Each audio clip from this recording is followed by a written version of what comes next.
కాళేశ్వరం నిర్మాణంలో వైఫల్యం చెందిన నాటి పాలకులను శిక్షించాలి గాని రైతులను ఏడిపించొద్దని బీజేపీ ఎంపీ ఈటెల రాజేందర్ ప్రభుత్వానికి సూచించారు.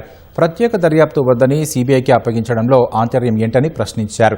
బీఆర్ఎస్ నేత హరీష్ రావు తనతో ఎలాంటి సంప్రదింపులు జరపలేదని, తనకు అసలు పార్టీ మారే ఉద్దేశమే లేదన్న ఈటెల కావాలనే సీఎం రేవంత్ రెడ్డి దుష్ప్రచారం చేస్తున్నారని ఆక్షేపించారు. హైదరాబాద్ సోమాజిగూడ ప్రెస్ క్లబ్లో తెలంగాణ ఇండిపెండెంట్ జర్నలిస్ట్ ఫోరం నిర్వహించిన రౌండ్ టేబుల్ సమావేశంలో పాల్గొన్నారు. రాష్ట్రంలో సాగు, తాగునీటి ఇబ్బందులు లేకుండా చూడాల్సిన బాధ్యత రాష్ట్ర ప్రభుత్వానిదేనని ఈటెల స్పష్టం చేశారు.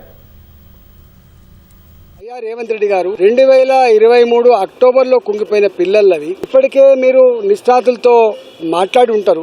ఆ రెండు బరాజులకు గ్రౌండింగ్ చేసి తెలిసినప్పటికి కూడా మీరు నీళ్ళు ఎత్తిపోయకుండా మొండిగా నేను ఎత్తిపోయా నాకు ఎన్డీఏసీ చెప్పిందని చెప్పి నువ్వు అంటున్నావు. దీన్ని క్షమించరాదు. ఇంజనీర్లు కనుక డిజైన్లు తప్పిస్తే శిక్ష వేయండి. ఆనాటి పాలకులు కనుక ఆదేశాలు ఇచ్చి తప్పు చేస్తే శిక్ష వేయండి. కానీ రాజకీయాల పేరిట రైతాంగం కళ్ళలో మట్టి కొట్టకు.